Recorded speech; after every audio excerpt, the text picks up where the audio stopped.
Hello my dear student, कैसे हैं आप सभी। तो स्वागत है सभी का मेरे इस यूट्यूब चैनल पे।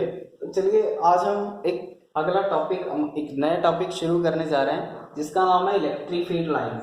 तो इलेक्ट्रिक फील्ड लाइंस क्या है, सबसे पहले तो पता होना चाहिए भी इलेक्ट्रिक फील्ड लाइंस जो हैं इसके बारे में किसने हमको बताया था। तो इसके बारे में हमको बताया था माइकल फैराडे। तो माइकल फैराडे ने इलेक्ट्रिक फील्ड लाइंस के बारे में हमको बताया था। कहता इलेक्ट्रिक फील्ड लाइंस जो है ये इमेजिनरी लाइंस है। इमेजिनरी का मतलब क्या होता है? इमेजिनरी भी जिसको हम इमेजिन कर सकते हैं, जिसको देख तो नहीं सकते ना, ठीक है। तो उनको क्या बोलते हैं? ये इलेक्ट्रिक फील्ड लाइंस जो है क्या है? इमेजिनरी लाइंस है, ठीक है। और इनका जो पाथ है वो स्ट्रेट भी हो सकता है, कर्व शेप में भी हो सकती है, जैसे मर्जी हो सकती है। स्ट्रेट और कर्व दोनों हो सकती हैं, ठीक है। तो कहते हैं जो इलेक्ट्रिक फील्ड लाइंस हैं, चाहे तो वो स्ट्रेट हो या चाहे वो कर्व शेप में हो, ठीक है। तो अगर इन इलेक्ट्रिक फील्ड लाइन के ऊपर मान लो ये जो इलेक्ट्रिक फील्ड लाइन है ये हर पॉइंट पे किसी भी पॉइंट पे अपना डायरेक्शन शो करती है। तो मान लो ये एक इलेक्ट्रिक फील्ड लाइन है कर्व शेप में, मान लो ये पॉइंट मैंने ले लिया, या चाहे आप ये पॉइंट ले लो। अगर इस पॉइंट के ऊपर अगर आप एक टेंजेंट ड्रॉ करते हो तो वो टेंजेंट आपको क्या शो करेगी? वहां पे उस इलेक्ट्रिक फील्ड का डायरेक्शन शो करेगी। तो इस पॉइंट के ऊपर इलेक्ट्रिक फील्ड की डायरेक्शन ऐसे है, इस पॉइंट के ऊपर इलेक्ट्रिक फील्ड की डायरेक्शन ऐसे होगी। तो इलेक्ट्रिक फील्ड लाइन जो है वो हर पॉइंट पे अपना डायरेक्शन शो करती है। और डायरेक्शन कब शो करेगी? जब उस पॉइंट के ऊपर एक टेंजेंट अगर हम ड्रॉ करेंगे, क्योंकि टेंजेंट क्या रिप्रेजेंट करती है? डायरेक्शन को रिप्रेजेंट करती है। किसकी? इलेक्ट्रिक फील्ड की। क्लियर? तो ये हमारे पास इलेक्ट्रिक फील्ड की डेफिनेशन है, ठीक है। तो बाकी आपको आगे कुछ उसकी डायग्राम्स आएंगी इलेक्ट्रिक फील्ड लाइंस की, तो उनमें आपको बेहतर क्लियर हो पाएगा, ठीक है। तो ये हमारे पास जस्ट एक डेफिनेशन है इलेक्ट्रिक फील्ड लाइंस की, तो ये आपको पता होनी चाहिए, ठीक है जी। तो देखिए यहाँ पे हम प्रॉपर्टीज शुरू कर रहे हैं। इलेक्ट्रिक फील्ड लाइंस की कुछ प्रॉपर्टीज हैं, ठीक है। तो देखिए फर्स्ट प्रॉपर्टी जो है, तो फर्स्ट प्रॉपर्टी में यहाँ पे देखो क्या है, कहते हैं अगर Q greater than 0, that means charge positive ले रहे हैं हम यहाँ पे। और चार्ज अगर चार्ज पॉजिटिव है तो हमको पता है जो इलेक्ट्रिक फील्ड लाइंस हैं वो पॉजिटिव चार्ज में से क्या होते हैं? बाहर निकल के जाती हैं, ठीक है। जो इलेक्ट्रिक फील्ड लाइंस हैं वो पॉजिटिव चार्ज में से बाहर निकल के जाती हैं, ठीक है। That means radially outward,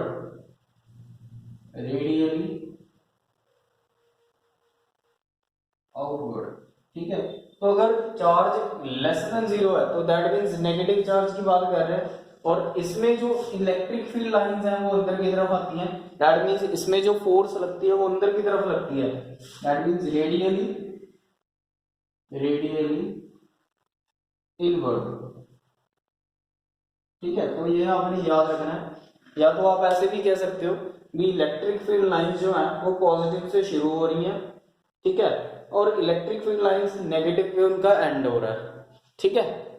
positive से स्टार्ट हो रहा है, बाहर निकल रही है, नेगेटिव पे आके खत्म हो रही है, ठीक है। उसके बाद यहाँ पे देखो सेकंड जो प्रॉपर्टी है, अगर दो सिमिलर चार्जेस हैं तो उनके बीच की जो इलेक्ट्रिक फील्ड लाइंस है वो कुछ इस तरीके से रिप्रेजेंट होगी। दोनों एक दूसरे को रिपेल करेंगे, यहाँ पे देखिए दोनों एक दूसरे को रिपेल कर रही हैं और इलेक्ट्रिक फील्ड लाइंस बाहर निकल रही हैं। हमको पता है पॉजिटिव में से तो बाहर ही निकलती हैं और नेगेटिव में अंदर जाती हैं, फोर्स अंदर की तरफ लगती है। और यहाँ पे भी जो फील्ड लाइंस हैं वो एक दूसरे को रिपेल कर रही हैं, सिमिलर चार्जेस हैं, यहाँ पे भी सिमिलर चार्जेस हैं। क्लियर? तो चलिए थर्ड प्रॉपर्टी की तरफ चलते हैं। तो देखिए थर्ड प्रॉपर्टी क्या है, कहते हैं यहाँ पे देखिए जो फिगर में इलेक्ट्रिक फील्ड लाइंस पॉजिटिव से स्टार्ट हो रही है और नेगेटिव पे उनका एंड हो रहा है। और इलेक्ट्रिक फील्ड लाइंस रिप्रेजेंटेशन होती है पॉजिटिव से नेगेटिव तक, कुछ इस तरीके की इनकी रिप्रेजेंटेशन है।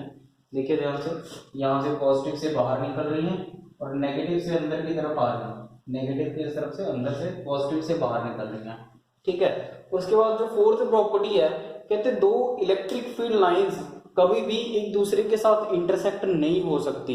तो अगर ये होती हैं, अगर ऐसा कुछ होता है, ठीक है, तो याद रखना कि दो इलेक्ट्रिक फील्ड लाइंस जो है वो कभी भी एक दूसरे के साथ इंटरसेक्ट नहीं हो सकती, ठीक है, या never be intersect with each other. तो अगर ऐसा होता है, अगर ऐसा हो, इफ दे डू सो, अगर ऐसा कुछ होता है तो जो पॉइंट ऑफ इंटरसेक्शन होगा उनका, मान लीजिए ये मेरे पास इलेक्ट्रिक फील्ड लाइन है, से इसको नाम दे दिया मैंने E1, और एक इलेक्ट्रिक फील्ड लाइन एक ऐसे जा रही है, से इसका नाम दे दिया मैंने E2। तो दो फील्ड लाइन है और दोनों एक दूसरे से इंटरसेक्ट हो रही हैं। तो अगर इंटरसेक्ट हो रही हैं तो मान लीजिए ये जो पॉइंट है, ये मान लीजिए मैंने पहले बताया था कि इलेक्ट्रिक फील्ड लाइन जो है वो हर पॉइंट पे अपना डायरेक्शन शो करती है। इलेक्ट्रिक फील्ड लाइन जो है वो हर पॉइंट पे अपना डायरेक्शन शो करती है, ठीक है। तो ये फील्ड लाइन, एक ये फील्ड लाइन, तो मान लो ये दोनों का कॉमन पॉइंट हो गया। अब यहां से इस फील्ड लाइन का मैं अगर डायरेक्शन चेक करूं, इस फील्ड लाइन का टेंजेंट के अकॉर्डिंग, टेंजेंट की हेल्प से, तो मान लो मैं यहाँ से एक टेंजेंट ड्रॉ करता हूँ, तो ये टेंजेंट जो है ये इस फील्ड लाइन का इस पॉइंट से, ये जो टेंजेंट मैंने ड्रॉ करी है ये इस फील्ड लाइन का इस पॉइंट से डायरेक्शन शो कर रही है इस तरफ, और यहां से इस तरफ अगर मैं टेंजेंट ड्रॉ करूं तो ये ऐसे डायरेक्शन शो करेगी। ये जो टेंजेंट है इस फील्ड लाइन का इस पॉइंट से डायरेक्शन इस तरफ शो कर रही है, तो एक पॉइंट पे तो दो डायरेक्शन पॉसिबल ही नहीं है, ठीक है ना। तो एक पॉइंट के ऊपर दो डायरेक्शन कभी भी पॉसिबल नहीं है, तो इसलिए हम कह सकते हैं कि दो electric field lines can never be intersect with each other. If they do so at the point of intersection will have two different direction. एक पॉइंट पे दो अलग अलग डायरेक्शन, तो ये चीज तो पॉसिबल ही नहीं है, विच इज नॉट पॉसिबल, ठीक है। तो इसलिए हम कह सकते हैं कि दो electric field lines can never be intersect with each other. तो ये क्वेश्चन बन के आ सकता है, why two electric field lines can never be intersect with each other, क्यों नहीं हो सकती। तो यहाँ पे आप ये रीजन दे सकते हो, because at the point of intersection will have two different direction which is not possible. Clear. तो ये हमारी फोर्थ प्रॉपर्टी। उसके बाद लास्ट यानी कि फिफ्थ जो हमारी प्रॉपर्टी है, electric field lines can not form a closed loop. कहते हैं जो इलेक्ट्रिक फील्ड लाइंस हैं वो कभी भी क्लोज्ड लूप नहीं बनाती। क्यों नहीं बनाती? Because they are conservative in nature. हमको पता है कि जो इलेक्ट्रिक फील्ड लाइंस है अगर वो किसी एक पर्टिकुलर पॉइंट से वो स्टार्ट हो रही हैं तो कभी भी वो उसी पॉइंट पे वापस नहीं आएगी, ठीक है। तो ऐसी तो क्लोज लूप नहीं बना सकती ना, अगर वो यहाँ से स्टार्ट हो रही है तो घूम फिर के यहाँ पे थोड़ी आएगी, तो ये चीज तो पॉसिबल ही नहीं है, तो क्लोज लूप तो कभी बनाती नहीं है, ठीक है। तो इसलिए because they are conservative in nature, ठीक है। तो ये हमारी कुछ प्रॉपर्टीज थी। तो चलिए इसके बाद नेक्स्ट जो हमारा टॉपिक है उस पर चलते हैं। नेक्स्ट आगे का हमारा जो टॉपिक है uniform electric field line. Uniform word का मीनिंग है जहां पे मैग्नीट्यूड और डायरेक्शन जो है वो सेम रहती है, फिक्स रहती है, कांस्टेंट रहती है, ठीक है।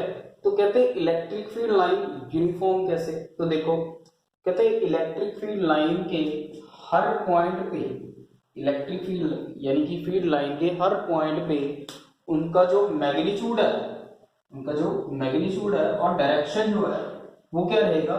सेम रहेगा, ठीक है। तो इसलिए हम कह सकते हैं electric field lines are is said to be uniform. Uniform means जो फिक्स है, चाहे इलेक्ट्रिक फील्ड लाइन जैसे मर्जी हो, चाहे वो हॉरिजॉन्टल फॉर्म में हो चाहे वो वर्टिकल फॉर्म में हो। क्लियर।